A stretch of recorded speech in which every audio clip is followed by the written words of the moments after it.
Vou ler uma página do Vida Feliz. Vida Feliz.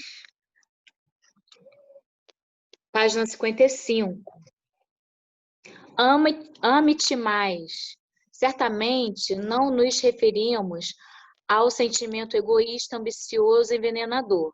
Amar-se é respeitar-se, proporcionando-se as conquistas superiores da vida, os anseios elevados do coração.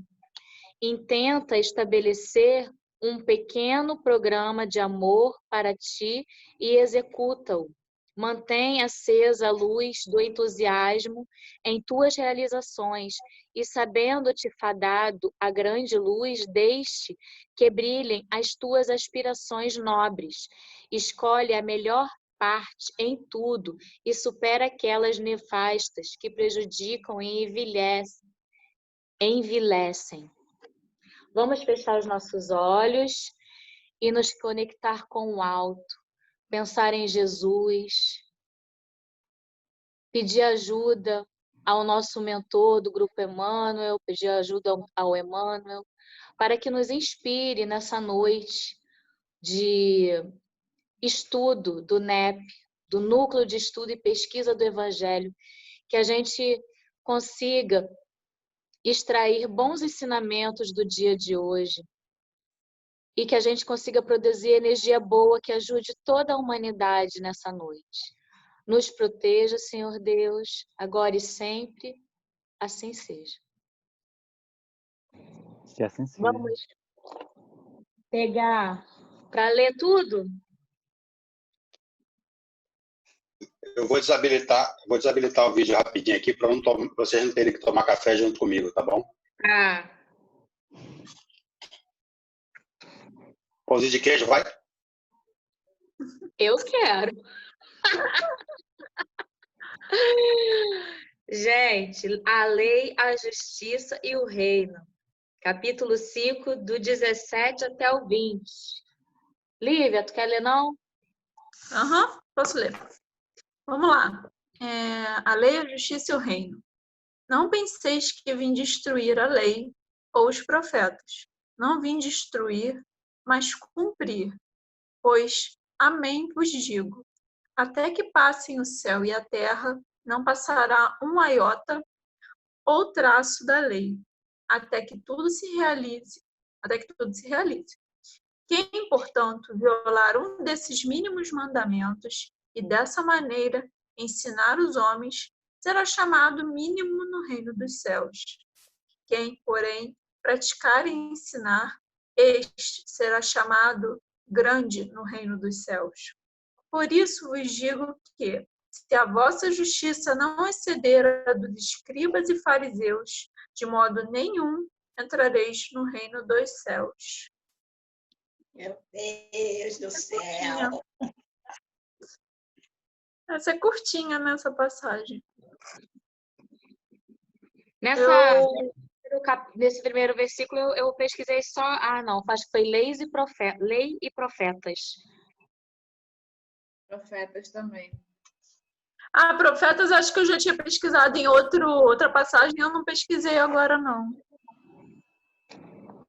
Fala aí. Porque tem algumas partes também que já estão aqui embaixo, né? Destruir, já tem algumas coisinhas no próprio Evangelho, sim, né?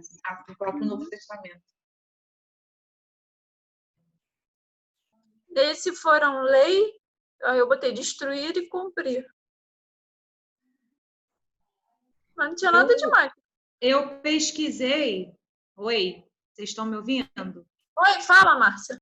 Então, eu pesquisei as palavras assim que tem, por exemplo, iota, traço, escribas, fariseus, amém, assistação, entendeu? Eu pesquisei isso.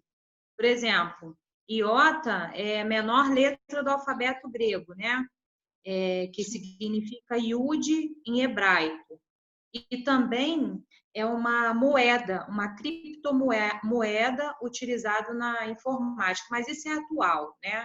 Mas do hebraico é a menor letra do alfabeto. Então, se você colocar essa intenção no texto, eu acho que o texto fica mais elucidado quando a gente sabe o que significa iota, entendeu? Hein, Márcia? A gente Aí, vai por versículo, a gente está no 17 ainda. tá. Já estou eu lá na frente. E esse iota já está escrito no próprio Evangelho, tu viu aí? Já Que tem um vi. círculozinho.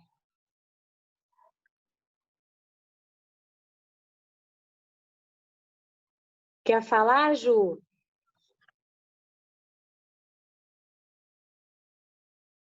Calma aí, galera. Deixa eu abrir aqui. Então, profeta, né? Peguei aqui profeta. Pessoa que anuncia os desígnios divinos, que prediz acontecimentos por inspiração de Deus. Pessoa que supostamente prediz o futuro, vidente, adivinho. Na antiguidade, muitos exerciam o ofício de profeta. Peguei isso. Os profetas. E, assim, a lei dos profetas, na verdade, eu andei até pesquisando além disso, né? Que aí foi exatamente o significado da palavra. Mas estava falando em outro lugar que eu peguei, que tem a ver com o Pentateuco mosaico. Não sei se vocês viram isso. Viram? Gênesis, né? Até Deuteronômio. São os 5 livros, os primeiros 5 livros do Velho Testamento. É a Torá, né? Que eles chamam. Eu eu ouvi também essa palavra, Torá. Acho que sim. Eu sei que eles falam assim, o Pentateuco mosaico. Foi isso, de profeta que eu peguei. Eu acho que nem está aqui embaixo, porque essa palavra já apareceu mais atrás, né? Em outras vezes. Então, por isso ele não colocou, senão fica toda hora a mesma coisa, né? Porque muitas palavrinhas já estão aqui embaixo. Aí a gente não precisou nem pesquisar, é só ler aqui. A Torá são os 5 primeiros livros da Bíblia, do século II, né? Antes de Cristo. Isso. Aí, por exemplo, eu não vou falar dos fariseus porque a gente ainda não chegou lá, mas enfim. Mas mas a Torá é isso, eles se concentravam nesses 5 primeiros livros, como a Ju falou, né, do Antigo Testamento, né? É como se fosse a Bíblia deles, né? Essa parte, né, esse pedaço. No versículo 17, vocês pesquisaram mais alguma coisa? Porque além, a Ju pesquisou profetas, né? Mas eu pesquisei ler, destruir e cumprir, mas eu acho que estava lá também na Bíblia, no Novo Testamento do Haroldo. Quer falar, Adriana? Adriana acho que quer falar. Eu tinha pesquisado também essa palavra cumprir, porque eu não tenho esse tipo de livro assim, que vocês usam, né? Então eu vou lá pela Bíblia mesmo, né? Então, assim, eu tinha pesquisado essa palavra cumprir, mas eu não sei se está muito diferente do que está aí escrito para vocês, tá? Eu vou ler aqui rapidinho. Cumprir é a tradução de uma palavra grega, que significa tornar claro e encher. Significa executar plenamente e realizar. Aí eu não sei se está muito diferente aí da tradução do Novo Testamento que vocês têm acesso. Quer que leia aqui, Suzana, o que a gente tem? Cumprir, encher, tornar cheio, completar, realizar, cumprir. Visto que como é que fala essa palavra, gente? Exegese rabínica evita uma abordagem puramente abstrata das escrituras. Era comum perguntar-se: quem cumpriu esse trecho da escritura? Essa indagação levava os intérpretes a citar personagens, contudo, os patriarcas, com o objetivo de demonstrar o cumprimento da Escritura em suas vidas, e a Escritura sendo cumprida, vivenciada por suas vidas. Exegese, que fala exegese, gente? Que fala? Como é que fala a pronúncia? Vocês? Isso aí, A Érica quer falar. Fala, Érica. É exegese. Fala, Érica. Eu não sei, gente, também não. Eu utilizo, eu leio em casa aqui, eu vou digitar aqui. Para quem não sabe. Também não sei, não. Peraí. É que eu também falei, mas eu também não sei se é assim, não. Mas acho que sim. Acho que é exegese. Eu acho que é exegese, gente. Ai, gente. É isso aí, ó. Peraí. Exegese não é esquisita, exegese. Peraí, meu ponto tá falando aqui comigo. Como é que é? Exegese. É exegese. Exegese. Isso aí. Exegese. Exegese. Ou eu também hermenêutica também. Vai, Jussara, você consegue. Exegese. Exegese. Isso aí. Exegese. Chama o Paulo para vir estudar com a gente. Eu ia falar isso agora. Chama esse ponto aí. Paulo, vem, Paulo. Vem, Paulo. Vem, Paulo. Tem que ver esse ponto, tem que vir, hein? Fala, como se pronuncia? Exegese. Exegese. Exegese. São estudiosos do Antigo Gratidão. Gente, Não, deixa eu a ler meu profeta. Deixa eu ler meu profeta. E o que significa exegese, Jussara? Pois é, gente. O que é exegese, gente? Fala aí. O ponto, Paulo. São comentário, uma dissertação. As escuras. Ele vai lembrar É um aqui. comentário. É um comentário? Comentário, uma dissertação sobre um assunto. Muito bom. Mas fala de novo, só para a gente fechar aqui o assunto. É exegese. Exegese. Exegese. Serve para aquilo que servia antigamente. A Priscila não falou também, a Priscila tinha que ter falado. Não está ouvindo a gente. É válido para hoje. É o quê? É a explicação? Como é que fala? É explicação? É um comentário. Ah, ela está perguntando o ponto dela? É o ponto, vai lá, desculpa. Onde está escrito isso, gente? É porque tem a exegese, foi o que o Erivaldo falou, mas tem a exegese bíblica, que é no sentido bíblico, entendeu? Aquilo que está escrito vale para hoje. E também tem hermenêutica também. Entenderam? Sim. Aqui um sim, mais ou menos, sim. Exegese. Pelo menos eu já sei falar. Exegese. É, pois é. Você errou de novo. Peraí, vamos lá. Exegese. Exegese. É isso? Soletra, por favor. É quase Tá no chat. Eu botei aí no chat. Gente, Isso é um trava-língua. Deus me livre. fala aí, Erivelto. Tá mudo? Exegese. Exegese. Como se fosse com Z. Com Z. De O início da palavra exegese. Como é que é? Ai, meu Deus do céu. Mas tudo bem. Exegese. Já sei. Acabou. Eu vou escrever errado aqui, mas como se pronuncia, tá? Isso.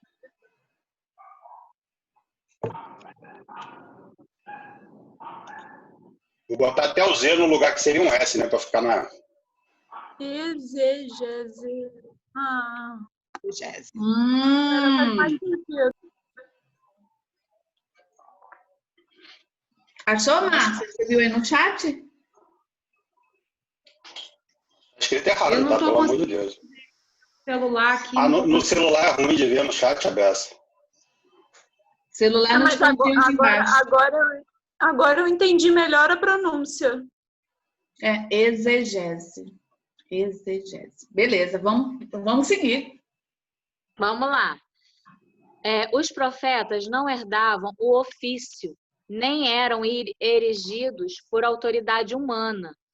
Eram, sim, escolhidos por Deus, que os chamava e lhes conferia as qualificações necessárias.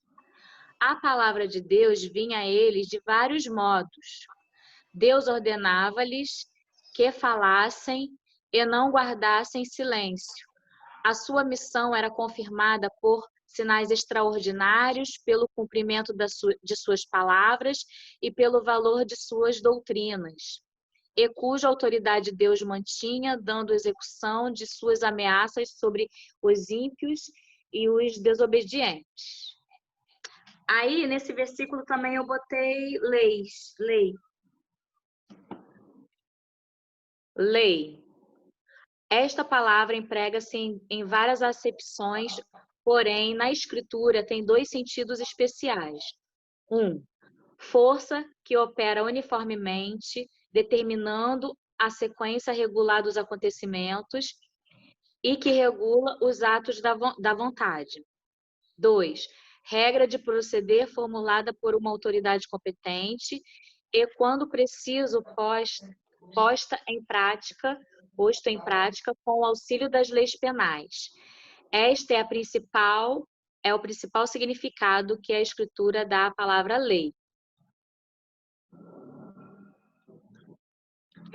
Alguém mais tem alguma coisa desse versículo? Sim, eu tenho sim. Fala. Então, eu separei esses 3 versículos, né, que mostra que é a segunda parte do sermão de Jesus, que explica a relação da lei de Moisés na qualidade do Messias, né, que conforme era interpretada no seu tempo. Aí eu escolhi a palavra vim, que está logo no início, que indica uma missão especial a ser cumprida, né? Que ele veio à Terra e assumiu esses direitos próprios de Messias, né? Que era prometido desde o Pentateuco. Ele assumiu essa posição com o propósito, né? De firmar, de cumprir as conformidades com a lei e não o contrário delas, né? E provavelmente o modo que Jesus usava para transmitir sua mensagem, a autoridade que ele emanava de sua pessoa, né? Essa superioridade em relação aos escribas e rabinos que visavam muito cultos externos, né? Esquecendo a parte principal, que é a interna, e o conhecimento, né? Como na apresentação do conhecimento, levaram muitas pessoas a pensar que ele provocaria uma revolução, né? A gente vai ver isso até lá para frente, com muita interpretação dos apóstolos que acreditavam que ele era um revolucionário, né? Que era capaz de eliminar a ordem, a base religiosa dos judeus. Mas por isso que ele esclareceu que ele veio cumprir, né? Que essa era a finalidade, não revogar. E eu também vi revogar, né? Que seria destruir. Na tradução do Haroldo aqui, vem a descrição, né? Mas eu pesquisei revogar, né? Que seria quase a mesma coisa, né? Que seria pôr de lado, abolir, abrogar. Só o pensar nisso seria uma profanação e blasfêmia para o judeu comum. Se a cultura deles já era seguir as leis e viesse o Cristo falando que mudaria tudo, que ia criar uma nova lei, ele já seria diferente, né? Mas ele diz que não, ele não veio revogar. Como que o maior dos judeus, que é o Cristo, poderia fazer isso, né? O Cristo deveria ser o maior do que os profetas. Ele tinha que estar além dos profetas, além de Moisés, mas não o contrário deles, porque tudo que ele fez exaltou e glorificou ao Messias durante séculos, né? E a gente tem que lembrar também que o Cristo era o autor da lei dos profetas. Está escrito lá em Hebreus. Em Hebreus, o Paulo falou sobre isso também.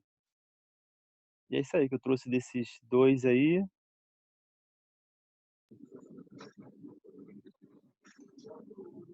Tá. Essa observação é muito importante, né, Leonardo? Oi? É muito importante isso que você está colocando, que se ele viesse revogar tudo, se ele viesse destruir, tudo que foi feito no passado dos profetas, que eram quem guiavam esses povos, seria jogado por água abaixo, as pessoas iam para o zero, né? E ele foi muito sábio em colocar desse jeito, porque é tipo assim, ó, o que vocês aprenderam, eu só vim aqui para mostrar talvez de um jeito mais fácil, né? de um jeito mais simples para vocês entenderem, ou até com um exemplo, que era o caso. Mas não vou destruir nada daquilo. Então, não vim destruir a lei e nem os profetas. Excelente essa sua observação. É muito significativo, né? É que nem, no caso hoje, o Espírito não vim ensinar, eu vim fazer, né? Vim cumprir a lei, o homem de bem, né? Aquela lei lá, aquele ensinamento que Kardec trouxe para a gente, né? Cumprir aquilo ali, né? Saber é fácil, difícil é cumprir. Então, ele veio cumprir tudo que foi anunciado antes, que os profetas nada mais não são espíritos perfeitos, são pessoas, né, em processo de evolução que estavam tentando. E o Cristo veio cumprir tudo, né, tudo que estava escrito, né. E foi isso que eu vi desse primeiro. Vamos passar para o próximo versículo? Do próximo versículo, eu fiz só a palavra amém. Amém, firme, estabelecido. Nome de Jesus, com que ele se apelida em Apocalipse, capítulo 3, versículo 14. Interjeição, que quer dizer assim seja, para tornar mais enfática esta interjeição, costuma-se repeti-la. Jesus começou muitas de suas sentenças com esta expressão, amém, que foi traduzida, na verdade, na verdade. Olha, isso eu não sabia. Porque tem muito isso, na verdade e na verdade. Isso, bate com o que eu achei, porque eu achei que amém em hebraico significa verdade ou verdadeiramente. Então, eu nunca tinha percebido isso, né? Que sempre ele fala assim, em verdade eu vos digo. Aí ele começa a falar, né? Na verdade é amém. Normalmente botam 2 vezes, né? Em verdade vos digo. E aí... Isso, a gente nunca eu pelo menos nunca me liguei com que era amém, né? Em hebraico. Achei legal. Eu também pesquisei essa palavra, aí tá assim, parecido também, mas diz assim, amém é uma palavra cujo uso na língua hebraica é muito antigo. Do ponto de vista etimológico, amém deriva do verbo amam, usado para reforçar ou confirmar algo. Basicamente significa que conste, em verdade, como a gente viu aí vocês falando. Essa palavra não tem equivalência exata nas línguas ocidentais. O seu significado tem de ser entendido como uma resposta de confirmação a algo que é considerado firme, estável e imutável. É por isso que a tradição judaico-cristã manteve esta palavra inalterada, sem traduzi-la. Qualquer tradução empobreceria o sentido original da palavra, que, em sentido estrito, só pode ser dita em referência a Deus. Porque é imutável, né? Só Ele. As outras que eu pesquisei eram tudo que estava no Evangelho, né? Do Haroldo, o Iota, né? Que até a Márcia já falou para gente que nesse texto a gente exprime, né? Iota como, pelo menos, né? Como pequeno, algo pequeno, né? O traço é como se fosse uma ponta, um detalhe, né? E é basicamente isso, assim, não foi só o que eu pesquisei dessa, porque muita coisa isso, porque muita coisa já tinha lá no Evangelho, né, do Haroldo. Vocês viram mais alguma coisa desse versículo 18? Alguém? Não? Podemos passar para o próximo versículo? Então, o próximo, eu pesquisei mandamento. Fala, Ju. Tá fechado, Ju. Rapidinho. Quando eu fui pesquisar essa parte do 18, aí estava falando iota e estava falando traço. Só que sempre quando eu ia pesquisar, falava assim de tio. Vocês viram isso também? É igual? É a mesma coisa? É a mesma coisa. Tá. Porque aí estavam fazendo referência... Na Bíblia do Caminho tá tio. Tio, né? Estavam referência àquele, o J, como se fosse o J e aquele pontinho em cima do J. É isso mesmo, né? É que iota é no... Até aqui no do Haroldo, que é... Um é no hebraico e o outro é no grego, que é Yud, né? Que ambos significam a menor letra do alfabeto, né? Uns dizem que até o acento da palavra. Ou seja, né? Não vai passar nada, né? Ou seja, tá tudo ali, ó, até aquele pontinho. Vai brincando com você mesmo. Nem os mínimos detalhes, né? Aqui nem o I ou o tio, né? Iota no grego é a letra Yud. No hebraico é a menor letra do alfabeto. Cara, e tá escrito aqui, na Bíblia hebraica, há mais de 66 mil dessas letras. 66 mil dessas letras. E ele veio cumprir todas, né? Gente. Não veio revogar. Aí, ó, agora que eu te falo. Aí que eu te falo. Se a gente fosse prender assim nisso daí, fala que tudo vai se cumprir. Tem coisas na nossa vida que a gente nem terminou. Como é que vai acabar uma vida? Não é? Não dá pra gente fazer tudo. Tem que dar todos os detalhes. E tem muito detalhe que está para trás. Eu já deixei para trás, que nessa já não vai dar mesmo, mas tudo bem. A gente vai fazendo outras que dá, né? Aí quer dizer, aí eu já vou ficar para trás também, porque enquanto eu não resolver essas pendências, já era. Tudo acabado para mim.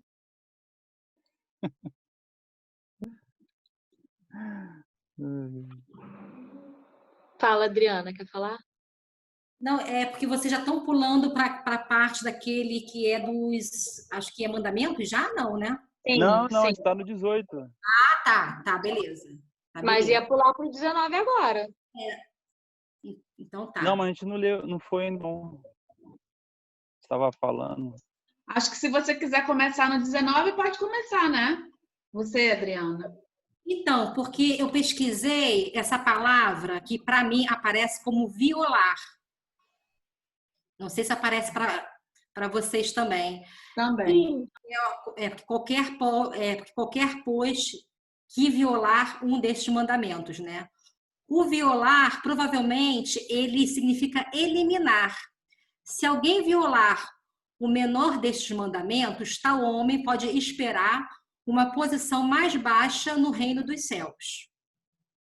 Foi o que eu pesquisei sobre violar.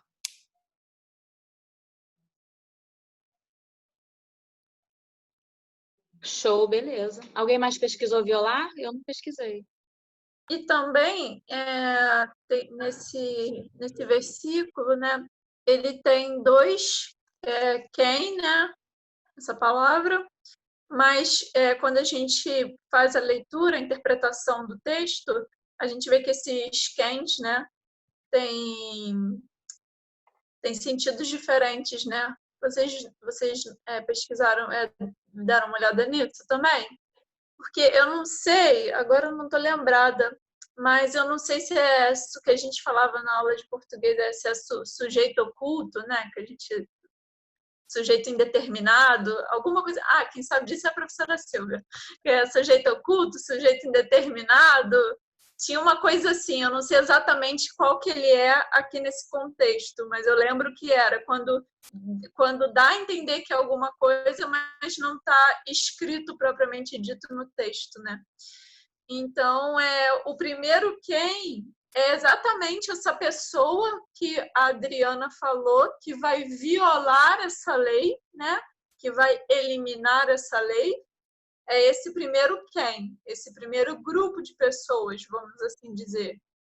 E o segundo quem, a gente já percebe que é quem praticar e quem ensinar aquilo que, né, que a lei, aquilo que Cristo está transmitindo.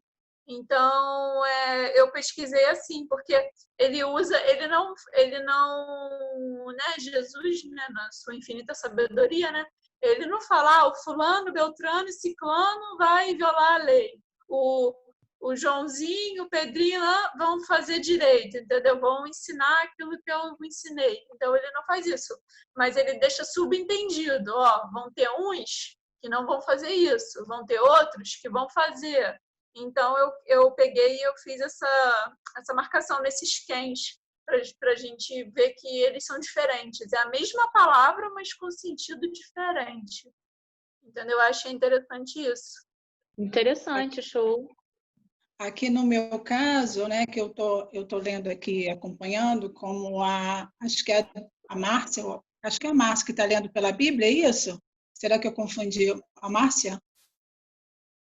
Que eu estou lendo aqui no meu, está dizendo assim, desculpa, então, é a Adriana.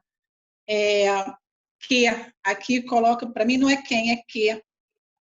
E me chama a atenção esse 19, que aquele que tiver o maior conhecimento, né, e educar, trouxer a informação, esclarecer o próximo, né, o menor, esse será, porque que dos menores e assim ensinar aos homens será considerado mínimo no reino dos céus.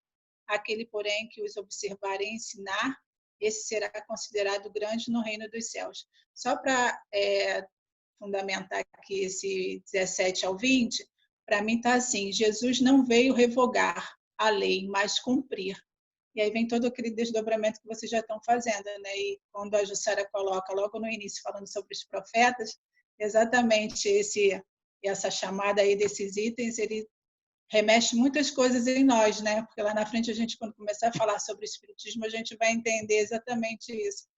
Porque qual é o conhecimento, né? E desenvolver esse conhecimento e passar ao outro, né? Então, eu não quero me estender muito, não, porque como eu leio pela Bíblia, às vezes eu fico achando que eu estou muito ansiosa e causando algum desconforto aí no ambiente do trabalho e do estudo, mas eu sei que faz parte, todos nós juntos, né? Agora eu entendi isso.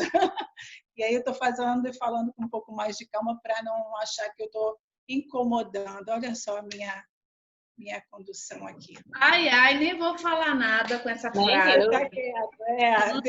Exatamente. Você nunca coisas vai... coisas da cabeça que já está sendo tratado, graças a Deus. Ju, o que você botou no chat aí? A gente quer justamente que fale, né? Todo encontro a gente fala, gente, fala, participa. A gente quer justamente isso, né? Porque o mínimo que a gente fala, às vezes algum de vocês, no encontro de 1 hora e meia, fala uma frase que às vezes fica na minha... Ou aquela uma frase fica na minha cabeça. Então, eu acho que tudo que a gente tem que falar aqui, com certeza vai acrescentar em alguma coisa para alguém que está aqui, entendeu? Eric, tem pessoas, não tem ninguém sábio aqui, é todo mundo no mesmo barquinho, tentando remar aí. Tentando falar exegese. Está todo mundo junto. Exegese. Tá e o que eu todo botei mundo no aqui chat, remendado. o que eu botei no chat foi sobre iota, que é a 9ª letra do alfabeto grego. Foi o que eu tinha pesquisado. Quando eu acho que a Lívia estava falando, ou a Adriana, não lembro. Alguém estava falando, eu coloquei para não ter que falar. Foi isso. Esse item aqui que a gente está estudando, né, esses versículos, na verdade, eles são, como todos, né? São tão profundos que, meu Deus do céu, pensar a respeito dessa chamada aqui, do que ele já coloca, né? Não vim interrogar a lei, mas cumprir, é isso.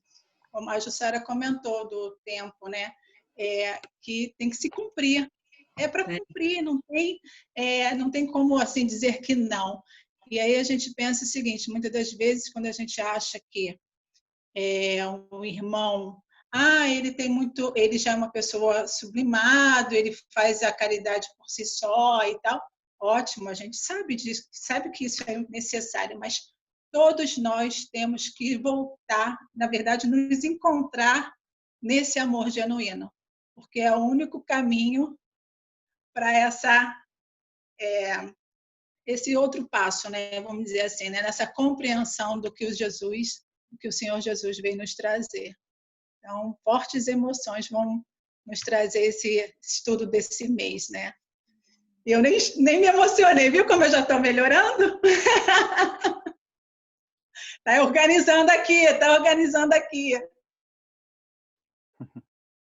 É que, assim como agora a Érica falou, me fez pensar, assim como o Erivelton também falou, já tem uns minutos, é uma progressão, né? Jesus não veio para botar tudo por terra, acabou isso tudo e agora sou só eu e vamos embora. Não, ele não fez isso. Ele veio para complementar. E aí a gente percebe que tudo, estou viajando aqui, que tudo é isso. A natureza é isso, entendeu? Deus é isso, Deus é infinito. Deus não vai chegar a ter um começo, meio, fim. Ele já está aqui, já. Entendeu? E a natureza, o que ele criou, né? Claro, também é isso, também tem esse todo, não é destruído, acabou e vai começar tudo do zero. Não, tudo tem seu, sabe? Então acho que tudo é muito bem feito e preparado por ele. É o que sempre a sua até fala no Evangelho. A gente tem a medida da régua de 30 centímetros. Deus tem a régua quilométrica. Então, a gente só está vendo isso. Ele tem uma régua infinita. Tem uma régua infinita. Então, a gente só está vendo até aqui. Mas, nossa, Deus tem, entendeu? Então, na sua infinita sabedoria, ele sabia que a gente estava pronto. Não, agora é o momento, entendeu? Eu tenho certeza que Jesus veio no tempo certo, no momento certo, no ano certo, porque a gente estava de alguma forma preparado para isso, e ele não chegou simplesmente, como eu falei, né? Não, acabou, agora é comigo, 10 mandamentos de Moisés, esquece isso. Tal. Não, ele veio para fazer a gente, literalmente, progredir. Bom, agora que vocês entenderam isso, vamos entender outra coisa, vamos indo. Aí veio o espiritismo, e acho que é assim que vai, entendeu? É assim que a gente vai caminhando. A gente estuda no... Fala, Eliane. Fala, Adriana. Não, porque fala que você hoje... Não, ladies first. Não, você comeu pão de queijo, vai você. A gente já estuda no Espiritismo que a lei de Deus ela está dentro da gente. Então, tudo isso que veio, desde lá dos 10 mandamentos e tal, isso veio só para orientar a gente, né, para facilitar a nossa interpretação. Isso já estava com a gente. Na verdade, se a gente refletir um pouco, talvez não precisasse que eles viessem. Só que a gente foi falhando tanto, né, foi cada um indo para um caminho que precisava vir. Essa turma, né, agora eu vou dar os mandamentos para vocês aqui, para orientar vocês e vocês começarem a seguir pelo menos uma régua, né, o início dessa régua, né, pegando essa analogia que você fez aí. Aí fizeram isso, passou-se um tanto de anos, começaram a deturpar aquelas leis, aí veio Jesus e deu mais uma ajustada nesses parâmetros aí.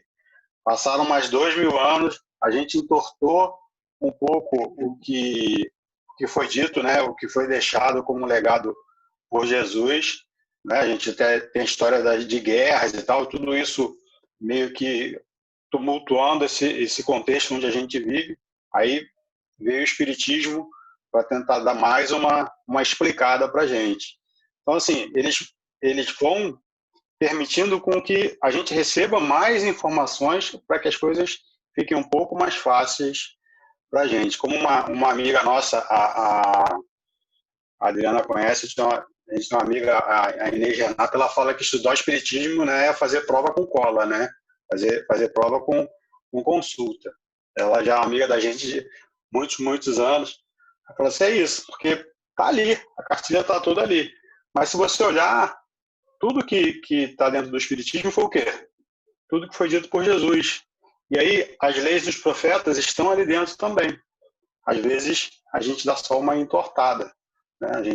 A gente dá a nossa interpretada para puxar para o nosso lado. Mas sempre tem essa continuidade. E aí, aquela observação que o Léo colocou lá, né? Jesus coloca, não vim destruir a lei e os profetas. Então, ele veio apaziguar tudo, deixou muita gente triste, que nego queria guerra, queria confusão. E aí ele falou, não, olha só, o caminho já é esse aqui, eu só vim dar uma facilitada para vocês. Mas é isso aí. Tá bom? Agora eu posso comer mais pão de queijo? Acabou. Pode. Então, eu estava querendo, assim, tipo, falar assim, que exemplo esse lá de Jesus, né? Assim, que você vê que ele poderia falar, olha, eu sou o super maioral e daqui para frente só sou eu. Então, a gente trazendo isso para o nosso dia a dia, o quanto a gente tem que aprender ainda, assim, porque isso é quase que mágico, né?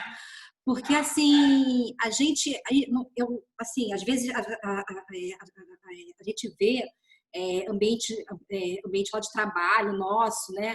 Que chega um novo gestor, aí quer mudar tudo, aí acaba com tudo, aí a gente lá começa, é tudo zero de novo, aí tudo aquilo... Você vê o político mudando a cor da cidade, né? Aí o novo prefeito, o novo presidente, aí começa tudo do zero, é como se nada tivesse sido feito, né? E aí ele diz pra gente, tudo que foi feito foi muito bom e eu vim esclarecer, né? Então isso é um exemplo assim muito muito mágico, né? A gente tem que aprender muito com Jesus, muito mesmo. Gente, eu penso assim, quer ver? Vieram as leis, todas as leis.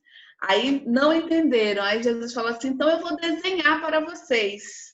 Desenhou para a gente com os exemplos, né? Fazendo, é assim, faz como eu estou fazendo. É realmente desenho para quem ainda não conseguia enxergar a beleza. A gente totou o desenho, né? Rasgou um pedaço e tal. Rasgou. A gente já rasgou. Aí veio o espiritismo e refez o desenho, né? Refez. A gente está refazendo até hoje, né? Meu Deus. Por isso que na semana passada eu estava tão mexida, porque esse, como eu falei, né, o Sermão do Monte abalou as minhas estruturas.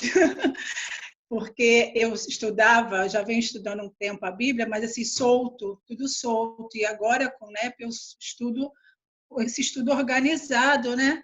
E aí eu peguei no momento quando a gente falou sobre a luz do mundo, da última semana, veio à minha memória João 13, que fala quando a luz estava sobre a terra, né? E era necessário que se fizesse a luz enquanto estivesse a caminho, porque viriam as trevas, logo em seguida viriam as trevas. E isso me causou muito, me impactou muito. E aí, pensando nisso, vem logo em seguida esse estudo agora que inicia hoje, né? Que justamente isso que o Erivelto falou, né? De toda essa compreensão aí que ele veio, falou, que nós não conseguimos entender, né? Remexemos lá do nosso jeitinho. E agora a gente tem tudo isso aí para consolidar em nós, né? Até porque nós já conhecemos um pouquinho a mais. E as pessoas que chegam ao nosso encontro, principalmente de outras denominações religiosas, muitas das vezes precisam de um cuidado, né? Uma atenção, uma leitura diferente que possa até descortinar um pouquinho a ideia, né? E a gente não está no estudo à toa. Então, assim, nesse momento, eu estou agradecendo. Eu sempre agradeço a vocês, mas eu agradeço de uma forma solta, assim, que nem eu consigo entender. Mas, nesse momento, eu agradeço com consciência mesmo, que nós não estamos no lugar errado, no tempo errado, no compromisso de cada um de nós e, principalmente, no tratamento espiritual de todos nós, né? Então, assim, e isso vai desdobrar lá na frente, quando a gente estudar de novo, né? Voltando, estudar o espiritismo, a luz do espiritismo que a gente está estudando hoje, esse livro fabuloso, né? De compreensão. Porque não são só os profetas. Não estamos no Zoom errado, né? Está todo mundo no Zoom certo. Nossa turma. Exatamente. Mas exatamente. É muito bom, né, gente, quando você fala assim de desdobrar, né, da gente mais para frente, cada dia, né, cada quarta-feira que a gente estuda, a gente não tem jeito, não sei com vocês, mas a gente sempre traz para o cotidiano, né? O que a gente pode estar aplicando um pouquinho, pelo menos, né? E eu acho isso importante. Quando chegar mais lá na frente, que vai vir a lei, né, que a gente vai juntar com o espiritismo, aí vai ser a pá de cal, porque começou no Sermão do Monte, aí só a pá de cal, assim, pra gente. Porque não tá fácil, não. É uma porrada atrás da outra. A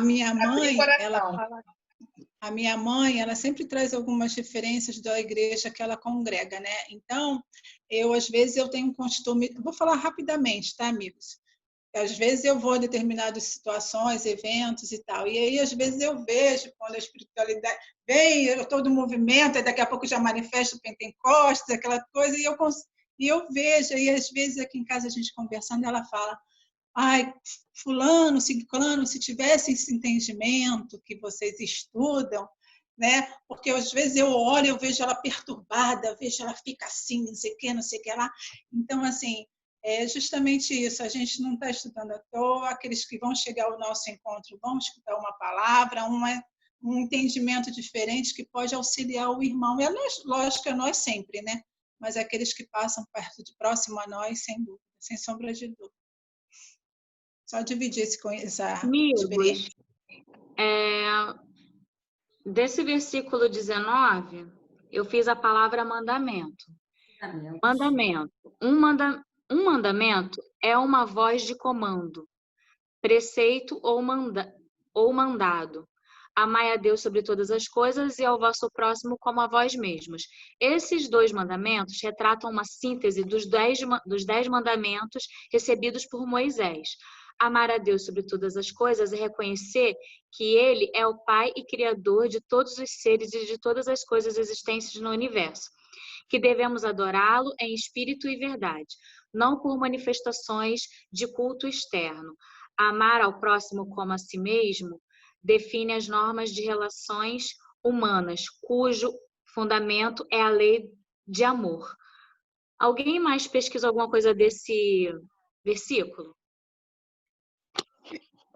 Eu pesquisei aqui mandamentos, isso me deixou um pouco meio confusa. Por quê? Eu pesquisei que tem 3 opções para entender o que essa passagem quis dizer com esse trecho, né? Se Jesus estava dizendo que esses mandamentos eles se referiam aos mandamentos da lei mosaica, se esses mandamentos se referiam ao Antigo Testamento, ou se esses mandamentos eles se referiam aquela passagem que nós já vimos, que foi sobre tipo, o Sermão do Monte. Aí isso me deixou confusa. Eu não sei se vocês viram assim, algo parecido. Se esses mandamentos assim, tinha algumas coisas assim, muito diferenciadas, assim. Porque eu acho que ele quis dizer ao Sermão do Monte, né? Porque isso foi de uma continuidade daquela parte que nós já vimos, né? Aí quando eu li isso... Não, Adriana, quando ele fala referente aos mandamentos, é isso mesmo, é o sermão. E no restante do sermão, no capítulo 7 e 8, a gente vai entender mais sobre isso. Que esses mandamentos, nada mais do que referente ao juramento, ao amor, à justiça. Então, esses são os mandamentos que ele está se referindo. Entendeu? Então, tá. Porque deu nó aqui na minha cabeça, sabe? Interessante que esse versículo 19 é o versículo mais longo que eu tenho aqui na minha leitura, no meu material. Interessante também essa ideia que o Léo trouxe, porque o Sermão do Monte a gente leu dentro da literatura bíblica, mas ela vem antes mesmo da literatura bíblica. Inclusive, o Léo colocou um tempo atrás, quando a gente estudou o Sermão do Monte, ele vislumbrou, não sei se vocês lembram, mas que ele falou assim, não foi Jesus, não sei se não foi só Jesus que falou sobre isso. Lembra, Léo, que você ventilou a ideia, mas a gente não continuou no assunto, né? Ficou somente na tua fala, porque Buda também, Siddhartha Gautama também trouxe essa informação. Claro que não veio o complemento que o Cristo trouxe, mas ele trouxe as bem-aventuranças dele, que me chamou muita atenção quando a nossa amiga Fátima falou lá atrás, que me remexeu aqui, mas eu não entendia porque logo depois, no desdobrar dos estudos, veio a informação e a leitura dessas bem-aventuranças pautadas por Buda.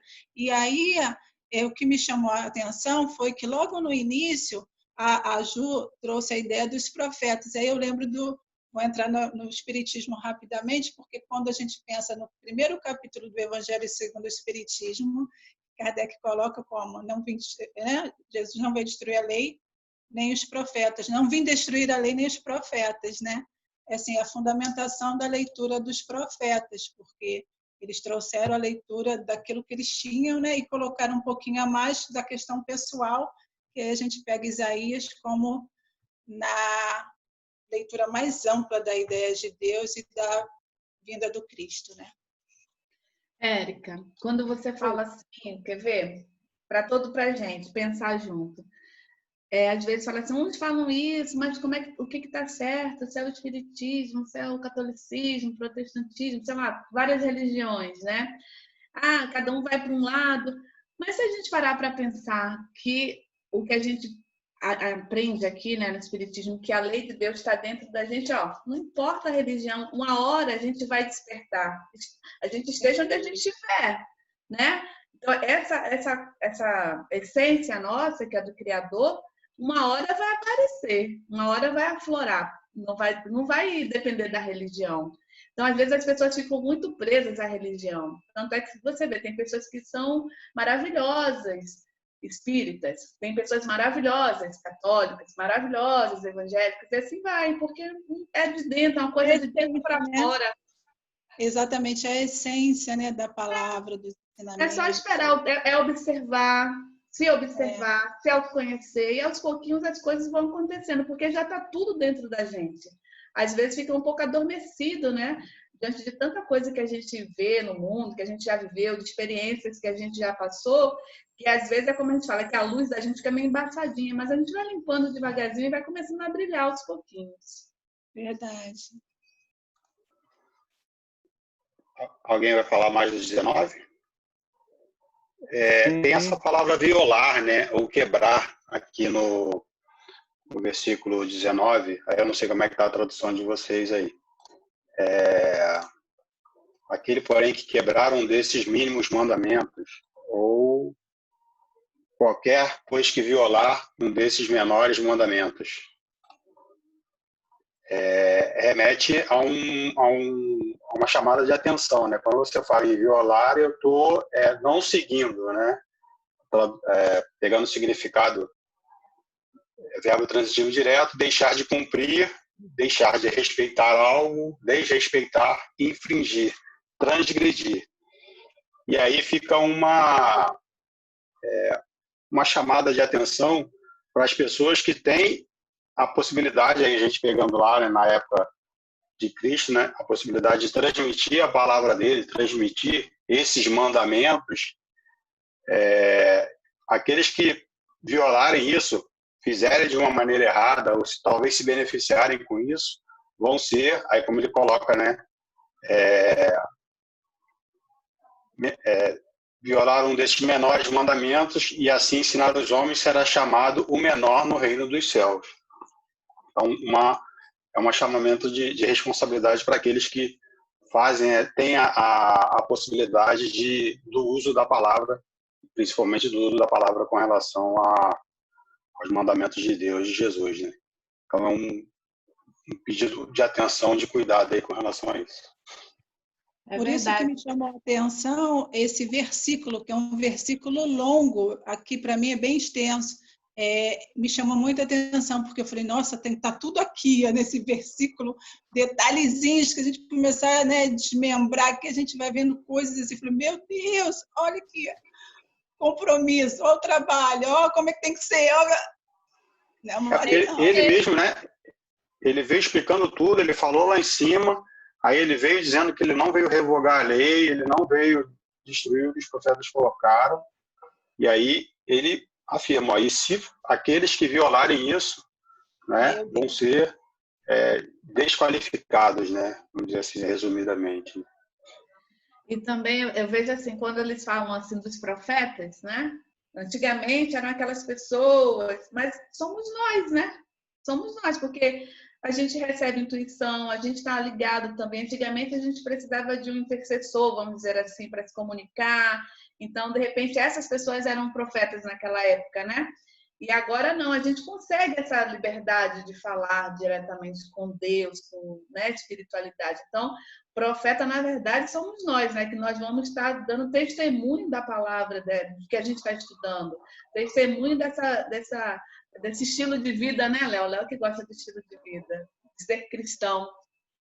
Meu Deus, mas a gente não precisa ir muito, assim, a gente às vezes pensa de uma maneira grande, né?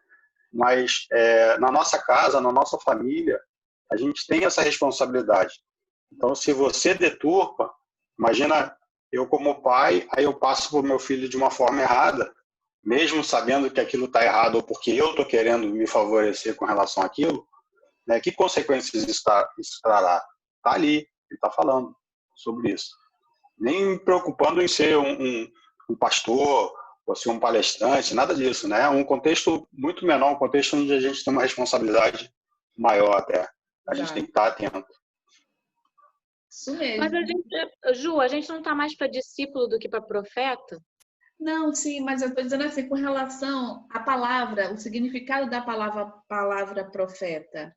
Então, são aqueles que recebem a mensagem. A gente recebe hoje em dia. Antigamente não era assim. Não era qualquer pessoa que recebia. Tinham os escolhidos, que eram aquelas pessoas preparadas para poder, né, ir aos templos, para poder se comunicar e trazer a mensagem para os outros, os menores, digamos assim. Mas é como o Erivelto falou, hoje em dia é a gente também. A gente está aí demonstrando com os nossos exemplos. Não é isso que ele está querendo, que a gente demonstre com os nossos exemplos. Então, isso é a profecia também. A gente recebe hoje em dia também sonhos, através de sonhos, né? Premonições, a mediunidade como um todo, que agora a gente sabe o que é, né? No século XXI, a gente sabe o que é e que está aí para todo mundo. Eu falo nesse sentido, voltado para o contexto desse estudo de hoje, entendeu? Somos nós também. Suzana, você já é apóstola, você já não é mais discípulo, não, tá?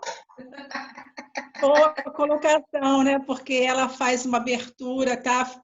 Quando eu falo à frente, eu não estou falando o que é ela, mas assim, está comprometida com essa mídia. E toca a galera, entendeu? Vamos lá, entendeu? É maravilhoso ver isso tudo, esse movimento, né? Ela faz a abertura da página. Eu estou falando ela, mas assim, não é apontando, não, mas assim, falando como é bonito ver essa caminhada, né? Porque quando a Jussara fala dessa questão, falou sobre fundamenta um pouco a respeito dos profetas, né? E é exatamente isso. E muitas das vezes a gente não quer escutar o irmão, a gente desmerece assim, uma fala, um assunto do irmão, que a gente não quer ouvir. Por que ainda? Por que será isso, né? Será que precisa da representatividade de um pastor, de uma referência maior que se coloca mais próxima a Deus, que no nosso caso não precisa mais disso, né? Então, é isso. Somos exemplos vivos. Sou virginiana. Eu falo que a Suzana é a nossa coaching, vocês não acreditam? É isso aí. Só faltou outra, né, Priscila? A Márcia tá muito quietinha, gente. Márcia. Tá muito quietinha, mulher. Tá vendo? Se alguém não falar, ela vai lá e bota, entendeu? Viu? Estou aprendendo com vocês. Agora é o 20, né, pessoal? Agora é o 20. Quer falar, Adriana? Então, o meu 20, deixa eu ler aqui para vocês como é que está o meu 20, né? O meu 20 está... Porque vos digo que se vossa justiça não exceder a dos escribas e fariseus, de modo nenhum entrareis no reino dos céus. Eu pesquisei essa palavra, escribas e fariseus, que toda hora a gente se depara com elas, mas eu faço uma grande confusão, né? A gente toda hora meio que se depara com ela. Eu pesquisei, quer ver? Peraí, deixa eu abrir aqui meu arquivo. Eu tô igual o tio Botinha aqui, cheio dos arquivos aqui no computador. Peraí. Vários alt tabs aqui. Então, olha só, eu pesquisei que naquele tempo a religião judaica estava corrompida em um formalismo de meras aparências e justificação pelas obras da lei. Os fariseus era o grupo religioso mais respeitado na Judéia, enquanto os escribas eram os intérpretes e especialistas da lei. Então, ser escriba era profissão e ser fariseu era pertencer a uma seita. Mas a maioria dos escribas fazia parte da seita dos fariseus, unidos em um puritanismo legalista. Então, assim, porque toda hora a gente vê essas palavras, né? Assim, de fariseu e escribas, eu faço uma certa confusão. Adriana, então, para complementar aí o que você pesquisou, eu pesquisei e achei assim, que o escriba era o escrivão da época. Ele era o escrivão da época na antiguidade, entendeu? E ele usava essas escrituras para redigir as normas do povo ou de uma religião. Então, a função dele era redigir as normas segundo a ordem de alguém, né? Ele não tinha autoridade, mas a função dele era escrever a mando de alguém para o povo daquela região ou para uma determinada religião, entendeu? Ele era tipo um secretário, né? Um contador. Ele arquivava também, arquivista e copista, entendeu? E nos fariseus, eu pesquisei dos fariseus, eles eram do grupo dos judeus, os fariseus, devoto da Torá, que são os 5 primeiros livros da Bíblia, né? E eles criaram a instituição de sinagogas, né? De pregar nas sinagogas, entendeu? E, na realidade, os escribas também, eles escreviam a mando, né, dos fariseus, entendeu? Só para complementar.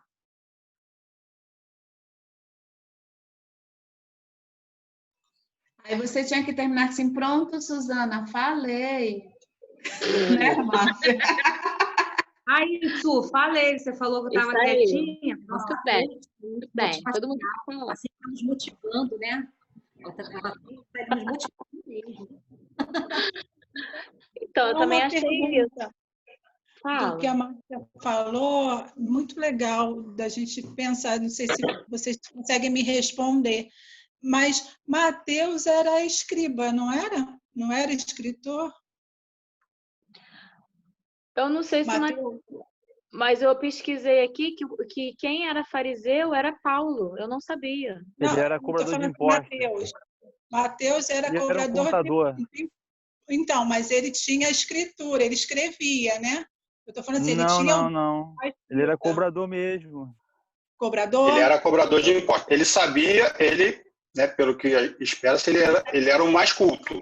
Né? Dos apóstolos, ele era o mais culto. Mas ele era cobrador de impostos. Tá, eu estou pensando nisso porque, assim, lendo esse item, né, que a gente está estudando esse mês, eu estou pensando justamente nessa figura de Mateus, que ele é o primeiro que abre, né, os evangelhos do Senhor Jesus, assim, que traz a referência. Por conta dessa relação, que eu fiquei pensando sobre isso, ele era cobrador de impostos, mas ele tinha essa habilidade, né, que o Erivelto comentou, né, porque nos outros versículos tem a leitura, nós estamos estudando Mateus, mas tem a compreensão de Marcos e Lucas, que eles são releituras, né? São escritos, narrações de outros, no caso Pedro e Paulo, diferente de Mateus, que ele vem fundamentar esse primeiro evangelho, né, do Cristo. Fala, Léo. Léo quer falar alguma coisa. Me esclarece aí, por favor, pessoal. Não, porque esse assunto é meio polêmico. Na verdade, parece que é o contrário. O primeiro evangelho escrito foi de Marcos. E os estudiosos dizem que o primeiro foi o evangelho de Marcos, que inspirou Mateus e depois Lucas.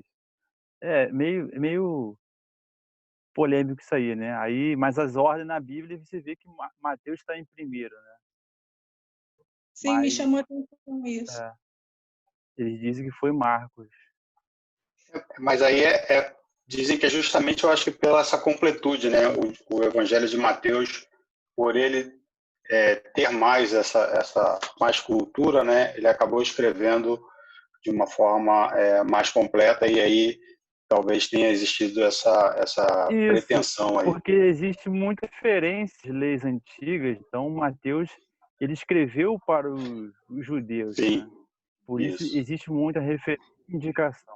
Por isso que eles montaram lá, depois daquela reunião que teve lá, né? Que juntaram os evangelhos, né? Escolheram Mateus como o primeiro. E só uma coisinha, Marcos era um jovem que acompanhou Pedro, né? Acompanhou Pedro e Paulo também. Mas aí eu lembro, ele já disse, entendeu? Então relevante.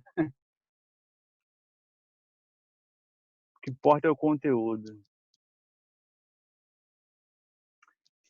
Exatamente. Deixa eu falar um negocinho rapidinho, Léo. Então, em relação a esse 20 aí, esse item 20, né? Por isso vos digo que, se a vossa justiça não exceder dos escribas e fariseus, de modo nenhum entrareis no reino dos céus. Qual a moral da história?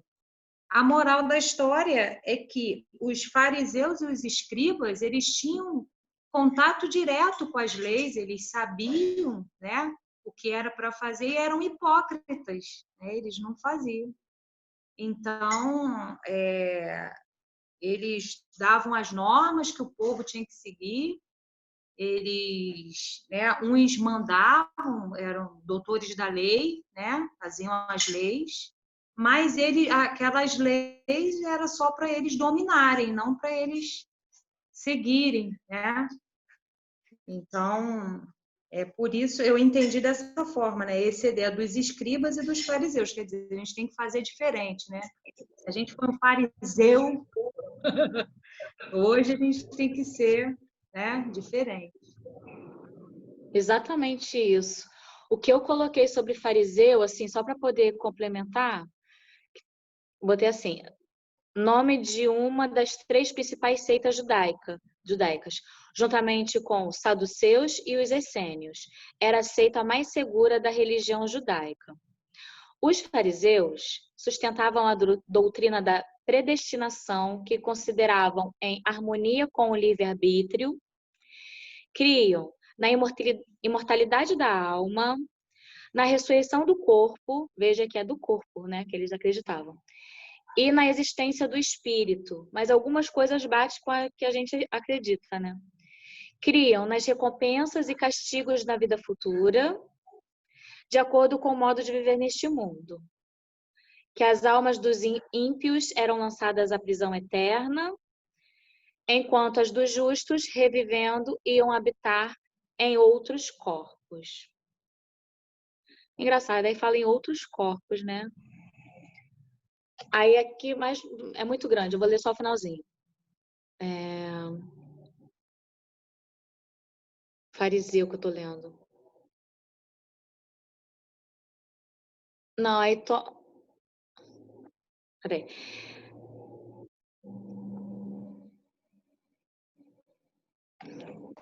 Suzana, que eu já eles falei, né? acreditavam mesmo em outros corpos. A tradução está certa.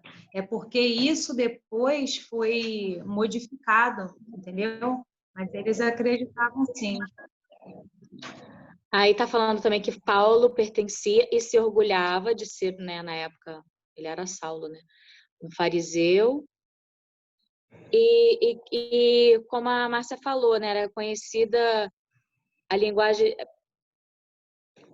de Jesus, né? Jesus denunciou severamente as seitas por sua hipocrisia e orgulho, né? E a parte dos escribas está bem aquilo mesmo que vocês falaram, que era um notário público empregado a escrever o que ditavam, a lavrar documentos públicos, essas coisas.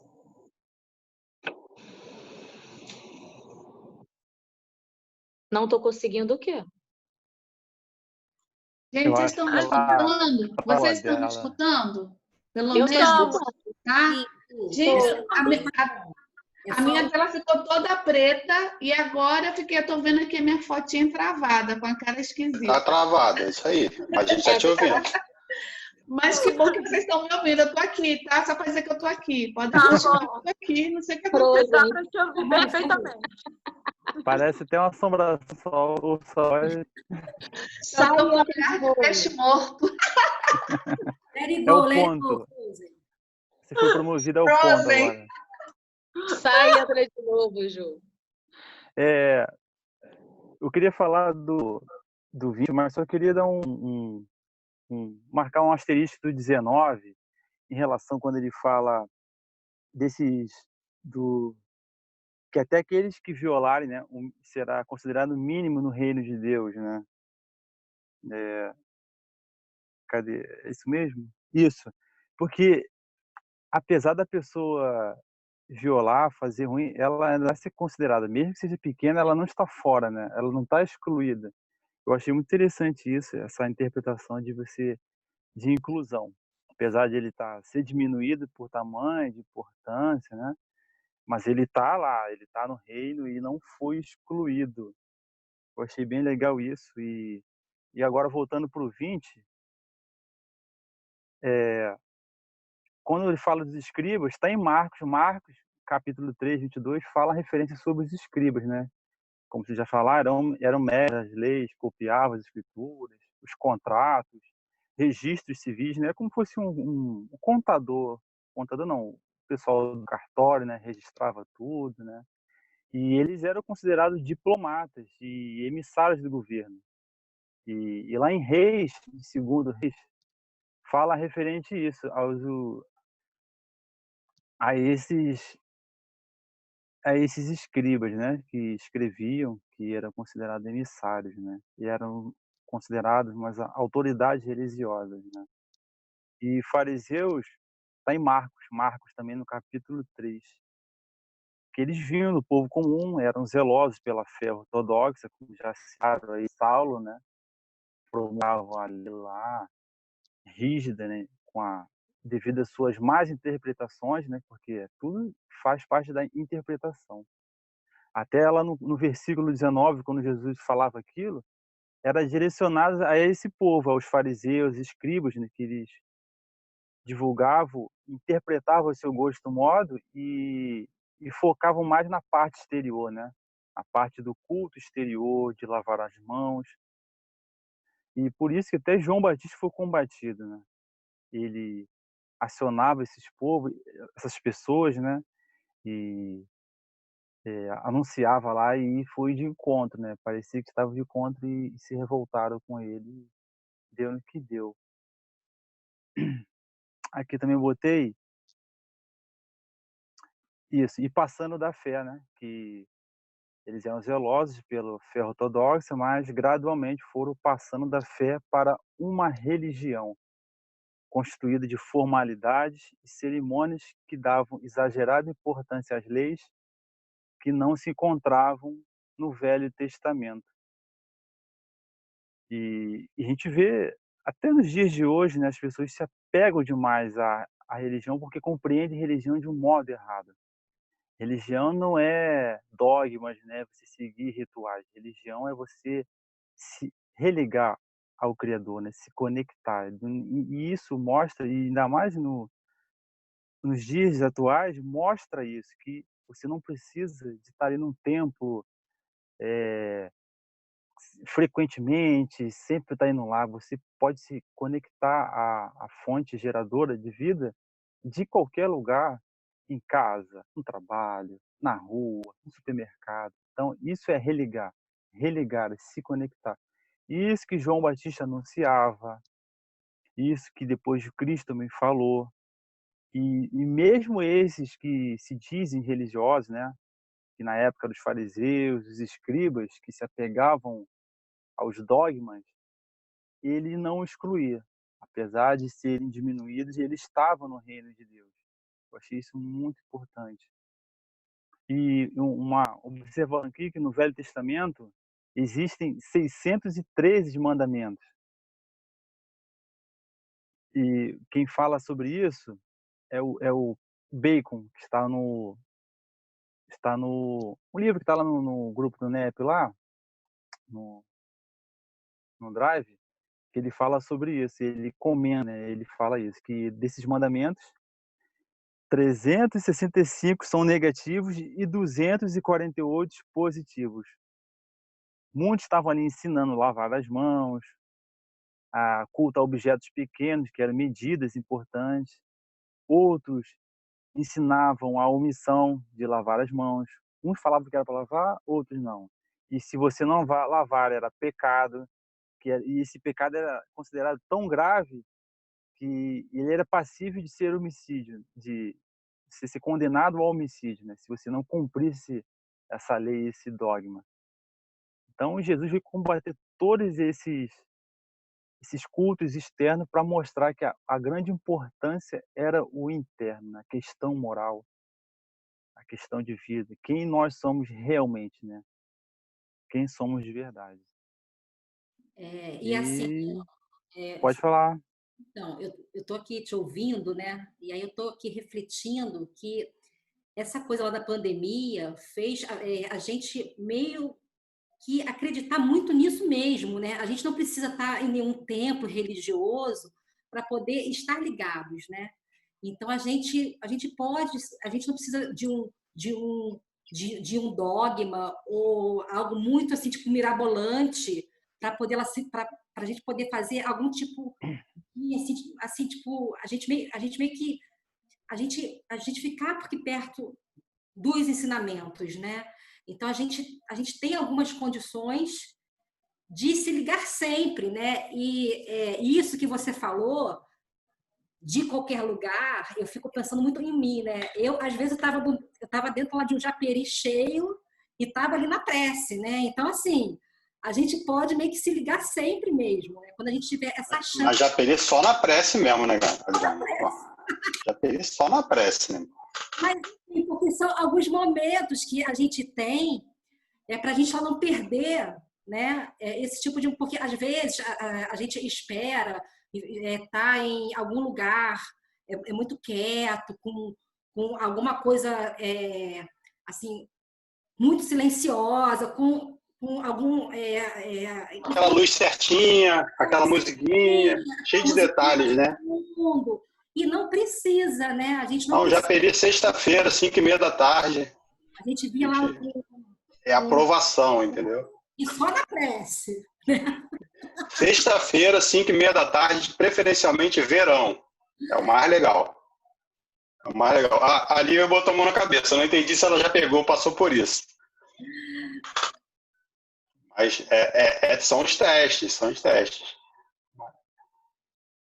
Vamos, já rimos, agora a gente volta para o script. Que é engraçado, não, é verdade. E voltando essas interpretações, né, que ele fala que em todos esses casos a nova lei é mais pura, mais clara em sua aplicação e mais exigente que a antiga. A lei não mudou, a lei estava lá, foi questão de interpretação, né? E o Cristo, né? E Jesus esperava mais dos homens do que fazia Moisés. Que o Cristo é o novo legislador. As novas interpretações não mudou, ele veio cumprir elas, né? Cumprir verdadeiramente. Como a gente tem hoje também, que o Espiritismo também fala sobre isso, né? Ele não veio mudar, ele veio ensinar que o Cristo trouxe para a gente esse contato, veio trazer, né? Que a gente está mais perto de que Deus do que nunca, não está lá em cima, né? E é muito importante esses conhecimentos que a gente está trazendo aí para todos nós, né? A gente vai aprendendo cada vez mais um com o outro aí. Hein, Léo? A gente vai aprendendo cada vez mais e se comprometendo cada vez mais, né? Se comprometendo, porque a gente vai pegando muito, não será cobrado aqui, muito é dado? Então a gente vai se comprometendo também por aí, né? Mas fica tranquilo, nós estamos juntos nessa, tá bom? Tamo. E esse item que a gente está estudando, ele justamente reforça isso, que a Jussara está comentando aí. Vamos que vamos. firmes e fortes, confiantes sempre. Não, e eu fico pensando, gente, a gente faz evangelho praticamente, né? Todo dia, lá no 6 horas. A gente tem toda a quarta, a gente está sempre ligado, né, aos detalhes. Pelo menos eu vejo assim, que está todo mundo sempre preocupado com essas coisas. E se a gente olhar nosso dia, a gente ainda desliza em algumas coisas, fala assim, meu Deus, imagina se não tivesse, meu Deus. Como é que seria essa alma, umbral purinha? Meu Deus do céu, né?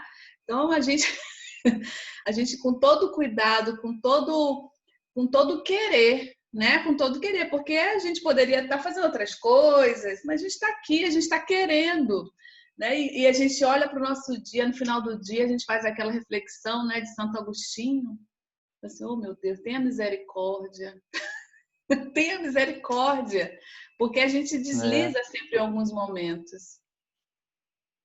E isso que está falando, Sara, é pura verdade. Mas isso que é o gostoso da gente estar aprendendo com os antigos profetas, com Jesus, e futuramente de aprender com Paulo, que esse é o verdadeiro combate, né? Graças a Deus, a gente está nesse combate verdadeiro, né? Não mais naquele combate contra o próximo, né? Ah, ele me enganou, vou devolver com a mesma moeda, vou me vingar, não perdoo. Não é esse combate. Que o verdadeiro combate, como Paulo diz, é a nossa, né? Nossa liberdade, né? Essa liberdade que há muito tempo a gente achou que seria, eu tenho livre-arbítrio, eu faço da minha vida o que eu quiser, né? Mas não é bem assim. Liberdade é aquilo que você sabe que você pode fazer, mas você não faz porque você abdica da sua vontade para cumprir a vontade do Pai. Um dia a gente vai conseguir fazer isso, né? Mas até lá a gente vai experimentando, a gente vai apanhando aqui, apanhando do lado, até um dia que a gente fala, não, chega, não aguento mais essa dor, tá doendo demais, eu vou cumprir a vontade dele. Mas esse combate, ele é digno, né? Ele é digno de, pelo menos, a gente está tentando diariamente, fácil não é, mas vai ser bem proveitoso. E ele é muito comum, porque até existia essa dificuldade pelos apóstolos também, né? Eu lembro da parte quando eles receberam a Maria, né? Tinha aquele preconceito com ela, a Maria de Madalena, preconceito, Jesus, toda a sua inteligência e paciência, percebia o preconceito de Pedro, né? Pedro e dos apóstolos que renegavam ela, mulher entre a gente, não, tá errado. Mas ela foi a primeira a ser despertada, descobrir o reino verdadeiro. Todos eles estavam buscando, que era um reino externo, era o reino interno.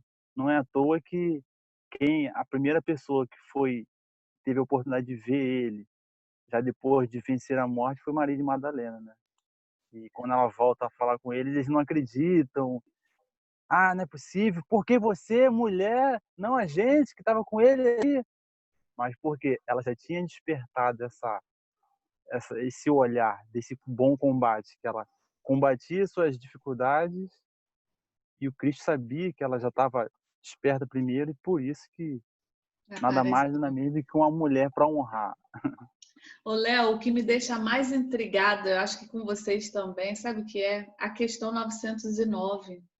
Esforços mínimos. Que escala é essa que a gente usa, gente? Como é que a gente mede esses esforços aí, que a gente acha que é tão difícil o negócio, né? Ele fala que por esforços mínimos. Você fala assim, meu Deus do céu, preciso acordar para essa questão, para poder sair desse buraco, porque para mim, assim, eu vejo que tem muitas montanhas ainda para a gente poder, né, escalar. Mas quando eu vejo essa questão 909, eu falo, meu Deus do céu, não tem não. É alguma coisa que eu ainda não acordei ainda, estou dormindo. Você não está dormindo. Mas depois que você consegue vencer alguma das situações, você percebe que o esforço era mínimo. O problema é a gente se convencer. Depois você fala assim, caramba, eu perdi tanto tempo com isso e hoje é tão pequeno. É que a gente não tem a grandiosidade para perceber isso tudo de uma vez só. Então, ali está, fala de esforços mínimos, mas é isso, assim. Depende da gente, mas quando a gente consegue, você vê, pô, mas era tão simples, era tão pequeno, hoje isso não me incomoda, né? Hoje isso para mim é indiferente, e às vezes lá no passado a gente dava tanto valor. Então é mínimo, sim, é que a gente ainda não sintonizou ainda. É verdade, eu percebo sim o que você falou aí. Muitas coisas eu já deixei para trás, mas ainda fico vendo, tem uma série de coisas, eu falo, meu Deus, é esquisito. Aparecem outras, né? Pô, tá evoluindo, né? Tá evoluindo, excelente. É igual o videogame, né? Vai passar uma porrada atrás da passando outra. de fase. Não, mas vocês estão certinhos, né?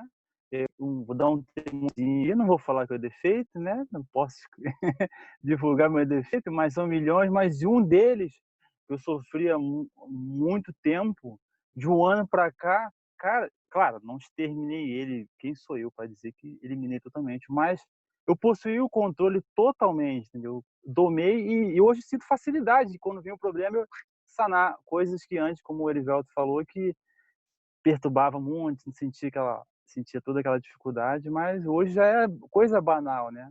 Aí já vem outros e assim vai. São sucessões de dificuldades e, ao mesmo tempo, são grandes qualidades que a gente vai desenvolvendo, né? Que a gente foca muito também nos defeitos e nossas qualidades, né? E nossas plantinhas do bem que está crescendo, né? Se hoje eu sou mais caridoso, como está essa árvore da caridade? Se eu sou mais paciente, se eu sou mais benevolente. A gente tem que irrigar bastante essa para que essas que vão combater mais a outra, né? As dificuldades, as falhas. Vai ficando bom aqui dentro, né? Vai ficando bem leve aqui dentro, vai ficando suave. Leve não, mais suave, né? Mas entre o defeito e a qualidade, Léo, na maioria das vezes é só o ajuste fino, né? Só a dosagem, né? E aí é só também em que situação eu estou usando aquilo ali. Eu posso deixar de ser teimoso e passar a ser determinado. Só depende, né, do contexto no qual eu tô me envolvendo e o contexto no qual eu estou usando aquilo. Então, assim, tudo isso é relativo, mas se tiver um bom motivo, né, tiver uma boa causa, a gente isso passa a ser algo positivo para o nosso lado. Pô, mas é válido, sim. Foi perfeito nisso, é questão de dosagem, né? A gente Não pensar é eliminar... Desculpa, Léo, desculpa. É porque tá travando. Falando, é certíssimo, não é exterminar, né? É questão de dosar, né? Se você é uma pessoa teimosa, como você falou, uma pessoa que tem paixão, exemplo de Paulo, né? Ele defendia as leis mosaicas rígidas, né? Ele era fervoroso e Jesus conseguiu auxiliar ele para ele dosar e ele ser o maior divulgador do cristianismo. Então, foi questão de dosagem. Ele aproveitou aquela força, aquela paixão que ele tinha, né? Pelas leis antigas e abraçou a causa do Cristo e deu no que deu, né? O que eu ia falar é se a gente parar para pensar sempre, diariamente, na nossa impermanência, poxa, a gente já deixa uma opção de coisa para trás, muita coisa desnecessária, né? Você está aqui, daqui a pouco não está mais, depois você volta e está tudo certo. E amanhã você acorda diferente, muda uma coisinha aqui, outra ali. A gente está mudando nossas células do corpo, está tudo, né, renovando, e a gente vai vendo essa questão da impermanência. Para mim também é o que me dá uma calma, sabe? Uma calma de saber que aquele negócio do controle que você falou, Léo, tem nada sob controle, tá tudo sob controle de Deus, não nosso, né? E aí a gente vai ficando mais leve. E se a gente lembrar dessa mensagem que a Su leu lá na Vida Feliz, lá pra gente, essa questão é da gente se auto-perdoar, né? Então, isso também faz, eu creio que isso também faz parte desse processo, sabe? Porque a gente meio que se cobra muito, a gente quer ser perfeito logo, a gente quer ficar logo, né? Então, a gente ter essa questão da gente se auto-perdoar, né? Então, também, né? A nossa coach tá falando aí. No chat. no chat. Não, é verdade. Já Ela está meio travada ali, né? Mas ela mandou mensagem no chat aí. A prece final, isso que ela está falando. Tio Veltinha, por você, pô. Vai lá. Pô, sobrou para mim só porque eu falei da coach? Sobrou. Então vamos fechar nossos olhos, vamos elevar nossa vibração, nosso pensamento e agradecer, querido Mestre Jesus, Deus nosso Pai, amigos da espiritualidade, muita gratidão por todas as oportunidades que nos são dadas de conhecer cada vez mais essa doutrina, estudar cada vez mais esse evangelho, que sempre nos fortalece, que sempre melhora a nossa sintonia, que essa reunião de quarta-feira revigora nossas energias, que a gente possa usar isso no decorrer da semana, buscando sempre como ponto de referência tudo o que aqui estudamos. Abençoe a cada um de nós, que a gente possa continuar sob a sua presença em nossos lares, mestre. Assim, dessa forma, a gente encerra a nossa reunião de estudo do NEP, com a graça de Deus e a graça de Jesus. Que lindo! Vamos tirar nossa foto! Amém, meus amigos. Oi,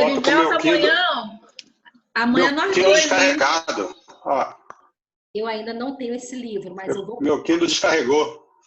Faz um coração, Adriana. A Lívia está travada, o meu Kindle está descarregado. 1, 2, 3 e sorrindo.